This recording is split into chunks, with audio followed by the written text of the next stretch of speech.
दोस्तों, daily news India 1.0 में आपका बहुत बहुत स्वागत है। कश्मीर के भाई बहन हमारे जब हमारे भारत के अलग अलग हिस्सों में जाके, राज्यों में जाके अपनी रोजी रोटी कमाने की कोशिश करते हैं, कोई शॉल बेचता है, कोई कहवा बेचता है, कोई सैफरन बेचता है, कोई कश्मीर के कपड़े बेचता है, गुजारा करते हैं पूरे भारत के अंदर। लेकिन आजकल उनको मारा पीटा जाता है। हिमाचल प्रदेश से तो अनगिनत घटनाएं आ चुकी हैं जहां कश्मीरी शॉल बेचने वालों को या कुछ वहां के हैंडीक्राफ्ट आइटम्स बेचने वालों को मारा पीटा जाता है कि तुम यहां कैसे आ गए। मार पीट के उन्हें भगा दिया जाता है। अब ये घटनाक्रम उत्तराखंड में भी होना शुरू हो गया है। देहरादून के पास एक जगह विकास नगर, वहां भी जम्मू कश्मीर के 2 शॉल विक्रेताओं के साथ मारपीट हुई। खूब मारा उनको साहब, और कहा कि यहां नजर आ गए कश्मीरी तो देख लेना। मतलब वो कश्मीरियों को ये समझते हैं कि वो भारत का अंग नहीं है, और चूंकि वो धर्म से मुसलमान है तो आप उनको मार सकते हैं, काट सकते हैं। क्योंकि आपका वो उत्तराखंड एक हिंदू राज्य है ना, देवभूमि है। हिमाचल भी देवभूमि है साहब, मारो काटो। तो दूसरे धर्म के लोग तो यहाँ आ ही नहीं सकते, कुछ कर नहीं सकते, ना व्यापार कर सकते। नाम के लिए कहा जाता है कि हिंदुस्तान एक है और कोई कहीं भी जा सकता है। अरे हम नॉर्थ ईस्ट वालों को नहीं छोड़ते, अपने भाई बहनों को, उन्हें चिंकी बुलाते हैं और ना जाने किन किन नामों से बुलाते हैं, उनकी बेइज्जती करते हैं।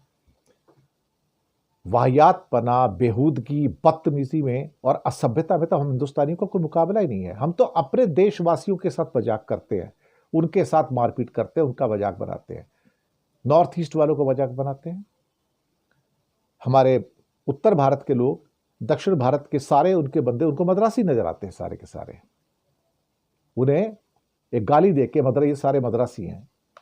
आप सोचिए ना, एक सुपीरियरिटी कॉम्प्लेक्स पैदा हुआ है हिंदी स्टेट के अंदर कि वो किसी को इंसान नहीं समझते। और अब ये बेचारे गरीब कश्मीर के लोग आके शॉल बेच के गुजारा कर रहे हैं। उन्होंने आतंकवाद तो नहीं अपनाया ना, उन्होंने इलीगल कोई कार्रवाइयों में शामिल नहीं हुए ना।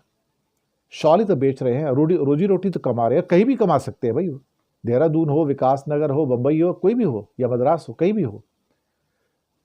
उनको मारा पीटा जा रहा है। हिमाचल में तो ना जाने कितने केस हुए, उत्तराखंड के अंदर भी होने शुरू हो गए। और हमलों की पूरी श्रृंखला है साहब ये।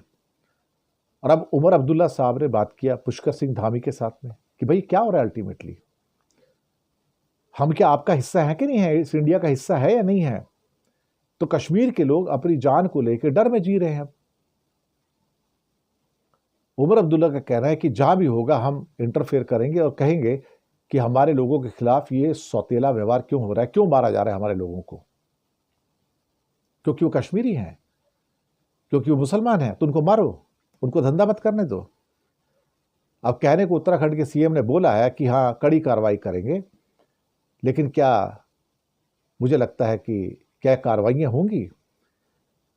और हमला करने वाले जो सो कॉल्ड जो एक ही ग्रुप के लोग होते हैं ना, आपको तो पता ही है, मुझे बोलने की जरूरत नहीं है ना, जिन्हें आजकल हिंदू होने पर बड़ा गर्व होता है आजकल, वही तो कर रहे हैं।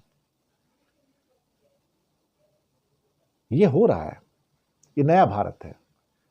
यहां पर आजकल लाइसेंस मिला हुआ है भगवा ब्रिगेड को कि वो कुछ भी कर सकते हैं, मार सकते हैं, ये कर सकते हैं, वो कर सकते हैं, जो मन चाहे कर सकते हैं साहब। That is the new India for you. और इनको लगता है इस ढंग से भारत की एकता मजबूत होगी। कुछ नहीं साहब, भारतीय जनता पार्टी और आरएसएस के जो लोग हैं ना, या इनके विंग है, ये भारत की जड़ों में मट्ठा डाल रहे हैं। ये भारत को ही बर्बाद करने में तुले हुए हैं, किसी और को नहीं। शुक्रिया आपका।